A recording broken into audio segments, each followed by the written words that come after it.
On va voir aujourd'hui les pancréatites chroniques. Voilà le plan du cours. Après la définition, on va voir les caractéristiques épidémiologiques, la classification, les données physiopathologiques, le tableau clinique biologique et les données de l'imagerie, puis les complications et l'histoire naturelle. On va voir les différentes formes cliniques, le diagnostic différentiel et enfin le traitement. Les pancréatites chroniques sont définies par tout état inflammatoire diffus ou local de la glande pancréatique qui entraîne des anomalies des canaux pancréatiques et une sclérose progressive du parenchyme. Sur le plan épidémiologique, c'est une maladie rare avec une prévalence dans les pays occidentaux de 25 par 100 000 habitants. En France, on a chiffré 15 000 cas. L'âge diffère en fonction de la cause de la pancréatite chronique. Il est entre 35 et 45 ans pour la pancréatite chronique alcoolique et dans le cadre des pancréatites chroniques non alcooliques, on a deux pics d'âge. Donc le premier chez le sujet jeune entre 20 et 30 ans et le deuxième chez le sujet âgé entre 55 et 70 ans. La pancréatite chronique est une pathologie beaucoup plus fréquente chez l'homme que chez la femme avec un sexe ratio de 7 à 9 hommes pour une femme. Les facteurs de risque les plus connus, c'est pour la pancréatite alcoolique, donc notamment l'alcool, mais c'est un alcoolisme qui doit être soutenu, donc avec une consommation quotidienne de plus de 150 grammes par jour, pendant au moins 10 ans chez l'homme et au moins 8 ans chez la femme. Le tabagisme est un facteur aggravant qui augmente le risque et l'évolutivité des pancréatites chroniques. Cette classification va distinguer deux types de pancréatites chroniques, deux mécanismes en fait physiopathologiques. Les pancréatites chroniques calcifiantes, dont le chef de file est représenté par les pancréatites chroniques alcooliques, et d'autre part les pancréatites chroniques obstructives. On commence par les pancréatites chroniques obstructives. En fait, c'est simple, il y a un obstacle sur l'écoulement du sucre pancréatique dans les canaux pancréatiques. En amont de cet obstacle, donc, on va trouver une dilatation harmonieuse des canaux pancréatiques et des lésions parenchymateuses d'une manière uniforme en amont de l'obstacle. Donc, les lésions canalaires consistent, en cas de pancréatite chronique obstructive, en une dilatation harmonieuse en amont de cet obstacle, et les lésions parenchymateuses consistent en une fibrose uniforme en amont de cet obstacle. Pour la pancréatite chronique calcifiante, on va voir les données physiopathologiques de la lithogénèse. Il faut savoir que sur le plan physiologique, le sucre pancréatique est riche en calcium, bicarbonate et protéines, et il existe un équilibre continu de solubilisation qui est maintenu par une protéine appelée la lithostatine et par l'ion citrate. La pancréatite chronique calcifiante est la conséquence d'un double phénomène de précipitation et des protéines et du calcium. Quel que soit le stade et l'étiologie des pancréatites chroniques, on assiste à une baisse de la concentration de la lithostatine qui peut être normale, mais elle est présente à un état anormal moins soluble. Donc, dans tous les cas, il y a une anomalie soit dans la concentration de la lithostatine, donc une anomalie quantitative, soit une anomalie de structure, donc la concentration est normale, mais c'est la structure qui est anormale et donc non fonctionnelle. Voilà donc pour la pancréatite chronique calcifiante d'origine alcoolique. On a une consommation chronique d'alcool qui entraîne une baisse de la concentration de la lithostatine, d'où augmentation de la précipitation du carbonate de calcium et formation de cristaux qui vont participer à la formation des calcifications. Les calcifications vont entraîner des impactions des calculs dans les canaux pancréatiques, d'où des lésions de l'épithélium ductal et la répétition de pancréatite aiguë, qui va entraîner l'inflammation périductale et la répétition de la séquence nécrose, inflammation, régénération. À côté de cela s'ajoutent des anomalies liées directement à l'alcool par un effet toxique cellulaire direct de l'alcool sur la cellule acineuse, ce qui entraîne donc une sclérose du parenchyme, et des modifications sécrétoires des protéines qui vont entraîner la formation de bouchons protéiques qui participent à la formation des calcifications à côté des cristaux de carbonate de calcium. L'ensemble de ces agressions va entraîner donc une pancréatite chronique calcifiante. On reprend le schéma de tout à l'heure. Pour la pancréatite chronique calcifiante, on assiste à plusieurs calculs donc, qui font siéger d'une manière anarchique dans les différents niveaux des canaux pancréatiques.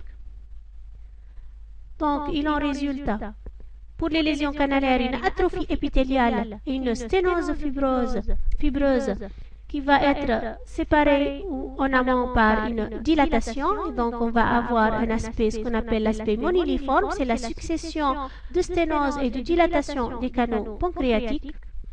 Et pour le parenchyme, on va trouver une inflammation, une nécrose et une fibrose. On arrive maintenant à l'étude clinique et on va prendre comme type de description la pancréatite chronique calcifiante à sa phase initiale non compliquée de l'adulte. Les signes fonctionnels, le chef de file, le maître symptôme, c'est la douleur d'allure pancréatique, qui, je vous rappelle, de siège épigastrique où elle peut toucher les trois régions en bas, les trois régions cis-ombilicales. Elle peut irradier vers l'arrière, c'est une irradiation postérieure transfixiante. Elle est souvent réputée très intense. Elle peut durer des jours et son évolution est souvent constante, parfois paroxystique, mais sans colique. Les facteurs qui l'aggravent, c'est la prise alimentaire et l'alcoolisme. Et cette douleur peut s'améliorer si le patient prend de l'aspirine ou du paracétamol. On trouve le patient souvent en position antalgique. Le malade, on dit qu'il s'enroule autour de son pancréas, couché en chien de fusil, comme vous voyez dans ces images. D'autres signes fonctionnels inconstants peuvent se voir, tels que les nausées et les vomissements, et notamment l'amaigrissement, qui est lié essentiellement à une autorestriction alimentaire, et donc il est constant au cours des périodes douloureuses. Le patient a mal quand il mange, et donc il réduit d'une manière importante son apport alimentaire, et par conséquent, on assiste à un amaigrissement qui peut être très important. L'examen physique, il est généralement normal. On peut rechercher des signes cliniques d'alcoolisme chronique, ou alors le signe de Mallet-Guy, qui est une douleur à la palpation de l'hypocondre gauche. Les signes cliniques de l'alcoolisme chronique peuvent se voir surtout au niveau du visage. Vous voyez en haut l'image d'une célébrité alcoolique qui a un visage rouge, érythrosique, bouffu, avec une hypertrophie des parotides. Et au niveau des pommettes, on voit en bas, donc le détail, c'est des varicosités. Les varicosités des pommettes, c'est très évocateur de l'alcoolisme chronique. Mais en fait, il y a plusieurs autres signes, donc effets physiques de l'alcool. Donc là, dans cette image à court terme, ce sont surtout des signes donc, qui sont neurologiques, donc avec des altérations de jugement, de l'attention psychiatrique, tel que donc, le patient devient plus bavard, il a donc moins de gêne et de faux sentiments de confiance. Il a une mauvaise humeur. Et puis, on peut trouver aussi des anomalies d'essence, donc une diminution de l'ouïe, donc une incoordination des mouvements et une sensation de paralysie, etc. Sur le plan biologique, la biologie peut être tout à fait normale. Mais souvent, on assiste à une hyperamylasémie, une hyperamylasurie, une hyperlipasémie et une hyperglycémie, surtout lors des périodes douloureuses. Les tests fonctionnels pancréatiques sont peu utilisés en pratique courante. Ils visent à rechercher les complications qui est une insuffisance pancréatique exocrine. Il y a 3 types de tests, les tests avec tubage duodénal et stimulation par secrétine et CSTK, les tests sans tubage et les tests fécaux. Ces derniers tests, les tests fécaux, sont le plus utilisés en pratique, notamment le dosage de l'élastase fécale, qui est inférieur à 100 microgrammes par gramme de sel, pour une normale supérieure à 200 microgrammes par gramme de sel. Le dosage de la stéatorée peut être aussi utilisé pour confirmer ou infirmer l'insuffisance pancréatique exocrine. On arrive maintenant aux examens morphologiques. On a les examens de première intention et les examens de deuxième intention. Les examens de première intention sont représentés essentiellement par l'ASP, l'abdomen sans préparation, et l'échographie abdominale, ou plutôt le scanner abdominal.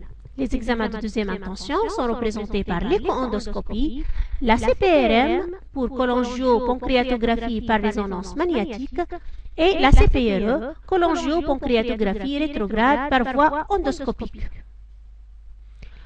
Pour les examens de première intention, donc l'ASP, elle doit être centrée sur L2 et L3 avec 4 incidences, l'incidence face, profil, oblique antérieur droit et oblique antérieur gauche, comme vous voyez sur le schéma. Donc, typiquement, l'ASP montre des calcifications au niveau de l'aire pancréatique, comme vous voyez au niveau du schéma. Et ces calcifications, s'il existe, sont pathognomoniques de la pancréatite chronique calcifiante.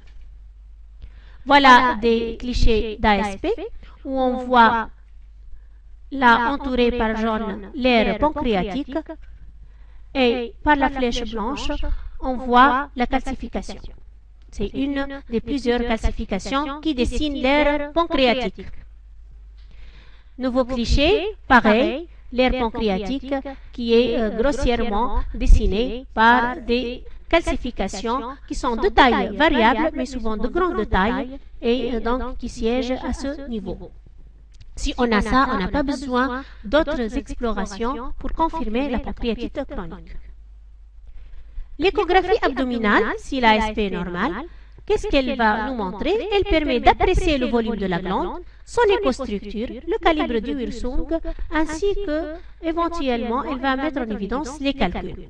Elle permet aussi de détecter les complications qu'on va voir tout à l'heure. Mais il est idéalement conseillé de réaliser un scanner abdominal pour mieux voir le pancréas. En fait, il a les mêmes performances que l'échographie, mais il est plus sensible pour les calcifications et plus performant, surtout en cas de poussée aiguë. Mais en général, vous savez que le pancréas est un organe rétropéritonéal. Il est séparé donc de la paroi abdominale par les gaz digestifs qui peuvent gêner énormément l'exploration par échographie abdominale. Et idéalement, il faut plutôt réaliser un scanner abdominal pour mieux apprécier les anomalies de la glande, que ce soit pour le parenchyme ou les canaux. Voilà des clichés d'échographie abdominale. Par la flèche blanche, on voit donc les calcifications. Le scanner, donc en rouge, on voit l'aire pancréatique ou la glande pancréatique. En jaune, on voit le canal pancréatique principal qui est dilaté. Voilà un autre cliché de scanner, la glande pancréatique et le canal de Wirsung pratiquement totalement dessiné par les calcifications totalement obstruées, et donc une des plus grosses calcifications est montrée par la flèche rouge. Un autre cliché, regardez surtout les calcifications dans le corps du pancréas et le canal pancréatique qui est dilaté. Pareil, on assiste à un canal pancréatique qui est très dilaté, ici, c'est les structures en noir, et puis en blanc, les calcifications pancréatiques qui touchent la quasi-totalité de la glande. Si l'ASP et le scanner sont normaux, on passe aux examens morphologiques de seconde intention, et le chef de file, c'est l'écho-endoscopie. Donc, sur cette figure, vous voyez le principe, c'est un endoscope qui, dans sa tête, contient un petit appareil d'échographie.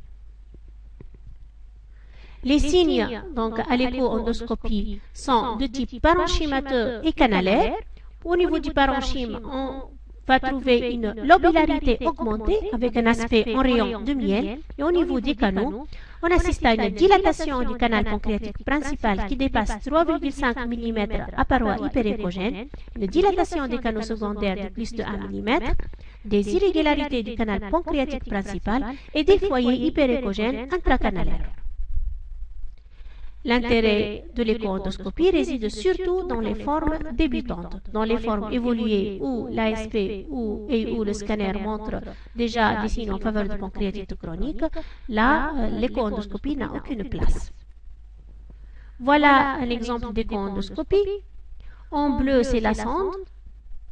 En jaune, la paroi duodénale, à travers laquelle on voit la tête du pancréas et vous voyez la flèche tout à fait inférieure, elle montre les calcifications de la tête qui sont ici en blanc.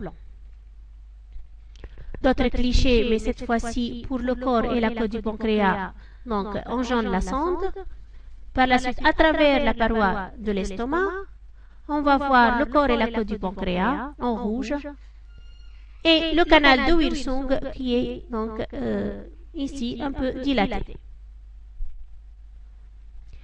Maintenant, à côté de l'écho-endoscopie, on peut réaliser la CPRE, la cholangiopancréatographie rétrograde par voie endoscopique, qui va consister donc à aller au niveau de la papille par un duodénoscope à vision latérale, cathétériser la papille duodénale, injecter du produit de contraste afin d'étudier donc les anomalies des canaux du canal pancréatique principal et des canaux secondaires.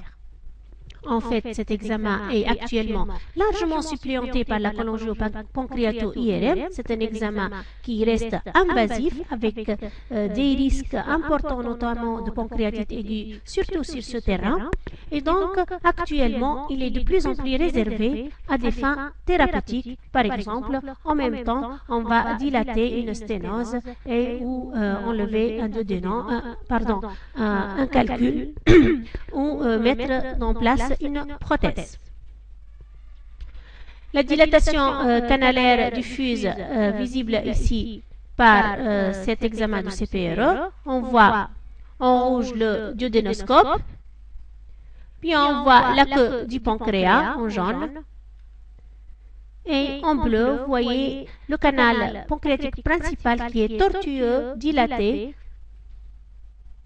D'autres clichés de CPRE, axés ici sur les sténoses par des flèches du canal pancréatique, donc qui sont séparées par des dilatations. Et vous voyez par la tête de flèche, on trouve une image de soustraction qui témoigne de la présence d'un calcul à l'intérieur de ce canal pancréatique.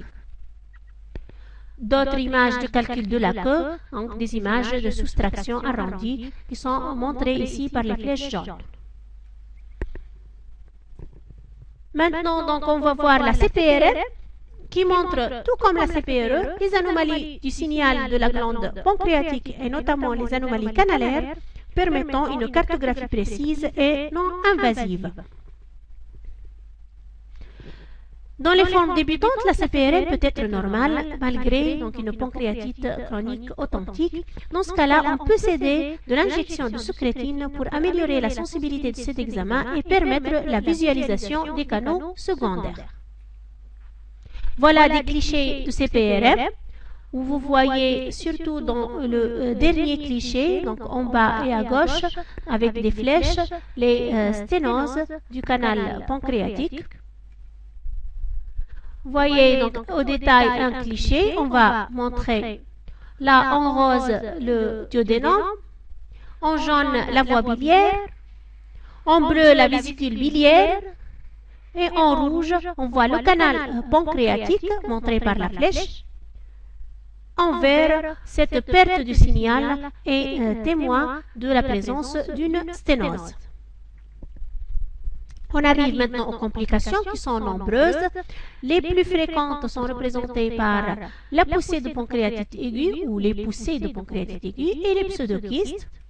Les poussées de pancréatite aiguë, donc, ce sont des formes fréquentes de révélation des pancréatites chroniques calcifiantes. Leur probabilité est importante de 40 à 50% dans les 5 premières années d'évolution de la maladie. Les pseudokystes sont aussi fréquents, donc 20 à 40% des pancréatites chroniques se compliquent par des pseudokystes. Et on distingue les pseudokystes nécrotiques qui surviennent après une poussée aiguë de pancréatite chronique et qui sont secondaires à l'organisation d'une coulée de nécrose. On trouve aussi les pseudokystes rétentionnels qui surviennent au cours de la pancréatite chronique sans poussée aiguë, sans pancréatite aiguë. Ils sont secondaires à un blocage d'un canal pancréatique qui entraîne la rupture canalaire et puis donc issu de liquide clair intrapancréatique qui va partir en extrapancréatique et former le pseudokyste qui est donc une formation kystique sans paroi propre. Voilà les images de pseudokystes au scanner de la queue du pancréas et là de la tête du pancréas, là représentée par l'étoile. En écho-endoscopie, on peut voir aussi le pseudokyste qui est donc cette formation anéchogène. Les pseudokystes eux-mêmes peuvent se compliquer. Ils peuvent comprimer des vaisseaux et entraîner des hémorragies. Ils peuvent comprimer des voies biliaires et entraîner un ictère ou une angiocolite et une douleur. Ils peuvent se rompre dans la cavité péritonéale ou dans un organe creux. Donc, s'ils se rompent dans la cavité péritonéale, on va assister à l'apparition d'une acide riche en amylase et en lipase. Et ils peuvent rarement s'infecter. Voilà un exemple d'un patient qui a consulté pour nausée et satiété précoce. Et on va voir au cliché scanographique un énorme pseudokyste, ici cette formation donc, qui est hypodense, donc densité liquidienne, qui comprime l'estomac et la rate, et donc elle explique cette symptomatologie clinique. Là, une autre image donc, en échographie, on va voir donc, une pancréatite, un pseudokyste donc, qui va comprimer le cholédoque, la voie biliaire principale, et donc entraîner des symptômes d'ictère et d'angiocolite éventuellement. Donc on voit les calcifications aussi de la glande pancréatique nettement sur cette cliché d'échographie. D'autres complications sont possibles, les complications hépatobiliaires, qui sont aussi fréquentes, 10 à 40% des pancréatites chroniques au cours des 10 premières années. Ils peuvent se traduire par une cholestase, une douleur ou une ictère, dans la moitié des cas. Dans l'autre moitié, c'est une cholestase anictérique. Et ils peuvent bien sûr se compliquer par une angiocolite ou une cirrhose biliaire secondaire. D'autres complications sont possibles, telles que la compression duodénale. On vient de voir une compression gastrique, mais c'est le même principe. Les épanchements séreux, qui sont riches en amylase et en lipase. Les hémorragies digestives secondaires, soit une hypertension portale segmentaire, soit une ulcingorragie ou à une maladie ulcéreuse gastro-duodénale qui saigne. Et au cours des pancréatites chroniques, l'ulcère gastro-duodénal est plus fréquent que dans la population générale. Les adénocarcinomes pancréatiques, puisque la pancréatite chronique constitue une lésion pré-néoplasique, et d'autres complications qui sont surtout la conséquence d'une évolution à long terme de la maladie, donc l'insuffisance pancréatique chronique, exocrine et puis endocrine, donc la constitution d'un diabète. Donc, on vient de voir la forme clinique débutante de l'adulte. Il faut savoir qu'il y a des formes complètement asymptomatiques, révélées uniquement donc, à un stade avancé par l'insuffisance pancréatique exocrine ou endocrine. Et puis, il y a des formes étiologiques, donc en fonction de la cause, notamment les pancréatites chroniques obstructives, et puis non obstructives et non alcooliques. Pour les pancréatites chroniques obstructives, l'obstacle peut être ampulaire, par un pilon ou une sténose de la papille, ou pancréatique, telle qu'une tumeur intracanalaire pancréatique. Les douleurs sont souvent moins typiques et moins intenses, et au niveau de l'imagerie, les lésions sont assez évocateurs, avec une dilatation canalaire harmonieuses et des lésions parenchymateuses uniformes en amont de l'obstacle. Les pancréatites chroniques non alcooliques et non obstructives sont représentées par les pancréatites génétiques, donc, qui atteignent souvent les sujets jeunes, les pancréatites immunologiques, d'autres causes diverses et, si on ne trouve rien, c'est les pancréatites dites idiopathiques. Dans la classe des pancréatites immunologiques, on peut trouver celles associées au MICI, les pancréatites auto-immunes, eosinophiles et au cours des maladies de système. D'autres causes sont représentées par la pancréatite radique, tropicale et liée à l'hypercalcémie. L'histoire naturelle de la pancréatite chronique se résume en trois grandes périodes. Au cours des 5 premières années, on assiste surtout à des poussées de pancréatite aiguë et par conséquent l'apparition des pseudokystes nécrotiques. Entre 5 et 10 ans, on assiste surtout à la présence de pseudokystes rétentionnels. Et après 10 ans, c'est l'insuffisance pancréatique qui s'installe d'abord exocrine puis endocrine avec diminution nette des douleurs. On arrive au diagnostic différentiel. Le premier principal diagnostic différentiel, c'est les pancréatites aiguës récidivantes, donc qui sont différentes à différencier des pancréatites chroniques au cours des premières poussées, ce qui n'est pas évident, donc surtout au début de l'évolution. Les autres causes de douleur abdominale, notamment la maladie ulcéreuse gastro-duodénale, mais typiquement la douleur elle est postprandiale tardive, elle s'améliore par la prise prandiale, ce qui est différent des douleurs pancréatiques typiques, et puis elle s'aggrave par les anti-inflammatoires et l'aspirine, et elle s'améliore donc en période postprandiale, ce qui est différent des douleurs pancréatiques qui s'améliorent par les anti-inflammatoires. L'artérite mésentérique, là, les caractéristiques sémiologiques des deux douleurs sont proches, puisque même pour l'ischémie mésentérique, donc les douleurs sont postprandiales précoces et elles s'améliorent, elles s'aggravent donc par la prise alimentaire, elles s'améliorent lors du jeûne, comme pour la pancréatique, donc les douleurs de type pancréatique. Cependant, le terrain est souvent différent. Donc, pour l'artérite mésentérique, c'est des sujets âgés qui ont une athérosclérose donc assez avancée, avec bien sûr souvent une insuffisance coronaire, une insuffisance, donc une artérite des membres inférieurs, etc.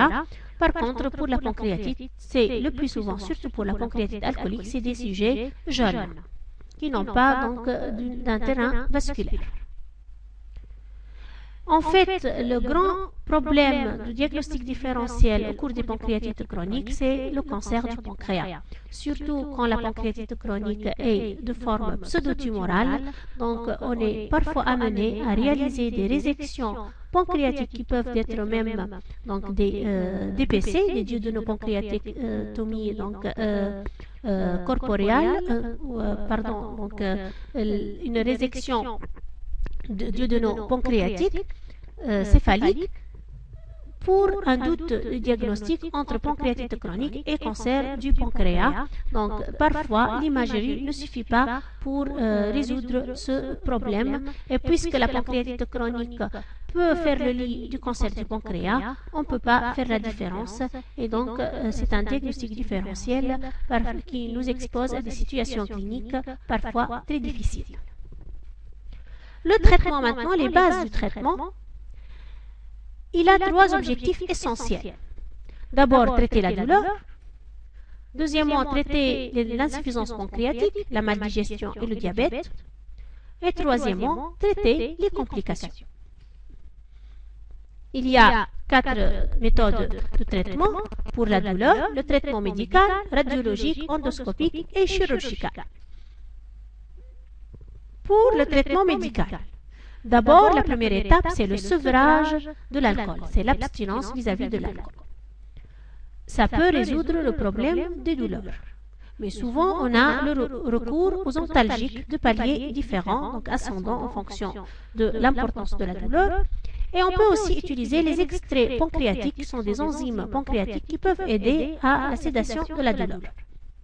Si rien ne marche, on peut utiliser le traitement radiologique qui consiste à l'alcoolisation du plexus cœliaque, donc par voie radiologique scano-guidée ou sous écho-endoscopie, pour donc détruire ce plexus nerveux responsable des douleurs. Le traitement endoscopique, il est indiqué surtout lorsqu'il y a une cause évidente de la douleur, donc notamment une sténose du canal pancréatique. On va réaliser une sphinctérotomie avec mise en place d'une prothèse, ou une obstruction lithiasique. Donc on va extraire donc, cette lithiase après sphinctérotomie et on va essayer de réaliser une lithotricie extracorporelle associée à la sphinctérotomie et la mise en place de prothèses. Le traitement chirurgical, donc si rien ne marche, on peut réaliser une dérivation mucingo-jéjunale. En pratique, en cas de douleur, chez un patient qui a une pancréatite chronique, on va essayer d'identifier une cause expliquant cette douleur. Un pseudokyste, une sténose biliaire ou duodénale, un ulcère duodénal ou plus rarement une dégénérescence, un cancer pancréatique. Et bien sûr, si on la trouve, il faut la traiter d'une manière spécifique pour améliorer la douleur. Sinon, on va essayer le sevrage d'alcool, un régime pauvre en graisse, des antalgiques. S'il n'y a pas de réponse, on va donner des extraits pancréatiques pendant 8 semaines. En absence de réponse, on va utiliser un traitement endoscopique ou radiologique ou chirurgical. Pour les complications, on va étudier surtout le traitement des pseudokystes.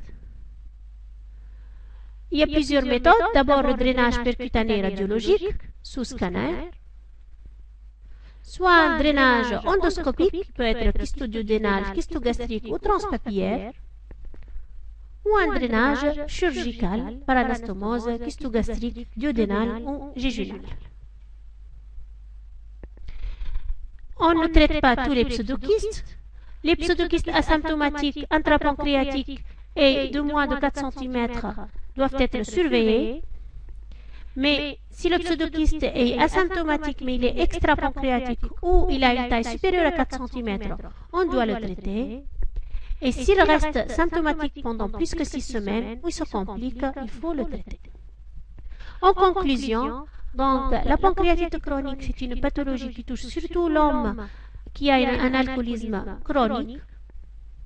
Sa symptomatologie clinique est marquée surtout par une douleur pancréatique et un amaigrissement. Si on a à l'ASP des calcifications, on a déjà la confirmation du diagnostic. Sinon, pour les formes débutantes, on peut utiliser l'écho-endoscopie et ou la pancréato-IRM. Au cours des premières années, l'évolution est marquée surtout par les complications leucorégionales, mais tardivement, c'est le tableau de l'insuffisance pancréatique qui s'installe avec malabsorption et diabète.